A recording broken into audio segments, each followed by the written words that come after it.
जळगाव जिल्ह्यामधील शेतकऱ्यांच्या संबंधी ज्यांनी प्रखर भूमिका, शेतकऱ्यांना सर्वांचे प्रिय नेते सन्माननीय उमेशदादा पाटील, त्याचप्रमाणे आपले महाविकास आघाडीचे आपल्या जळगाव लोकसभेचे सहसंपर्क प्रमुख सन्माननीय गुलाबरावजी वाघ साहेब, त्याचप्रमाणे आपल्या जळगाव जिल्ह्याचे जिल्हा प्रमुख विष्णुदादा बंगाडे, त्याचप्रमाणे ज्यांनी नुकताच मुंबई येथे मातोश्रीवर पक्ष प्रवेश केला असे आम आदमी पार्टीचे जिल्हा अध्यक्ष, त्याचप्रमाणे हिवरकर साहेब व सर्व महाविकास आघाडीचे इथे व्यासपीठावर उपस्थित असलेले सर्व महत्त्वाचे पदाधिकारी। तुमचा दुसऱ्या टप्प्यात प्रचार आहे, कसा प्रतिसाद आहे, काय नेमकी परिस्थिती सध्या? दुसऱ्या टप्प्यातले आमच्या प्रमुख कार्यकर्त्यांची भेटी आणि एक नियोजन याचे आजचे आमचे मेळावे सुरू आहेत। ग्रामीण भागातला आजचा हा शेवटचा मेळावा होता। चांगला प्रतिसाद खालून सर्वसामान्य लोकांमधून या ठिकाणी मिळतोय। आम्ही जे आव्हान मतदारसंघाला करतोय की पहिल्यांदा तरुण खासदार होण्याची आपल्या मतदारसंघात संधी आहे आणि एकदा बदल करून बघायचा आहे की दरवेळी संधी या मतदारसंघात उमेदवार न पाहता भाजपला दिली जाते। यावेळेस उमेदवाराकडे बघून, नवीन पक्षाकडे बघून आपण शिवसेनेला एकदा संधी देऊन बघावी, या आव्हानाला लोक प्रतिसाद देताना त्या ठिकाणी दिसतात। काल महायुतीचा मेळावा झाला, बरेचसे आटपाट झाले, पारड्यामध्ये बोकड विक्रीला मिळतात, मुलीचे बकरी मिळतात अशा शब्दात टीका झाली त्यांच्यावर।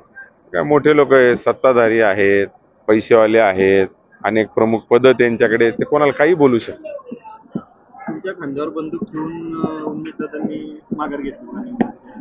माझ्या खांद्यावर बंदूक ठेवायला किंवा याला हा आमचा दोघांचा एकत्रित आणि अतिशय समजूतदारपणे निर्णय आहे।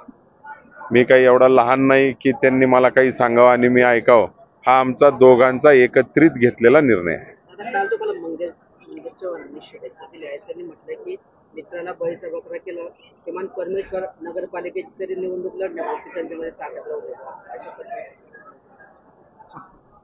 मी सांगितलं ना, ते काही बोलू शकतात। ते खूप जास्त अनुभवी आहेत राजकारणातले, त्यांना खूप जास्त कळायला लागलेलं आहे जिल्ह्याचं राजकारण। ते बोलू शकतात फार जास्ती। त्यांनी विसरू नये त्यांच्या कशा कशा सुरुवात कोणी कोणी केलेलं आहे आणि आपलं राजकीय वय किती आहे त्यांनी विसरू नये। थोडं कमी बोलावं, म्हणजे कसं असतं पुढे अजून भरपूर, एक दिवाळीने कोणी राजाही होऊन जात नाही आणि एक दिवाळीने कोणी भिकारी होऊन जात नाही। म्हणजे उरलेल्या ठिकाणी थोडंसं काम येईल। जसं आपण म्हणतो ना, जीवनात एक रिव्हर्स गिअर टाकायला जागा ठेवायची असते माणसांनी, तर गाडी धडकते ती। याचा मला त्यांना एक मित्रत्वाचा सल्ला आहे।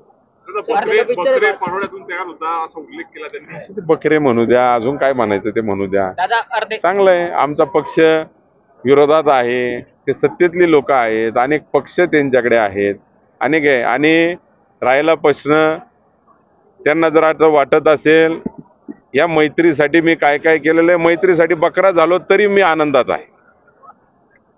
खासदारकीची उमेदवारी घेऊन त्या भावाने विकावा लागतील तुम्हाला असं म्हटलेलं त्यांनी, संपलेला पिक्चर आहे बॉस असं म्हटलेलं आहे। अर्ध्या भावात फटाके विकावा लागतील। नाही, मी पहिलेच सांगितलं, माझ्या एकही भाषणात आपल्याला जाणवणार नाही की मी कुठेही निवडणुकीच्या किंवा निवडायच्या भाषा करतोय आणि त्यात इतका बालिशपणा मी कधीच करत नाही की ते फटाके वगैरे घेऊन ठेवणे। आणि घेऊन ठेवायची मला काय गरज आहे? माझ्या गावातच फटाक्याची फॅक्टरी आहे, 2 मिनिटात फटाके घेऊन जातील मी निवडत। ठीक आहे।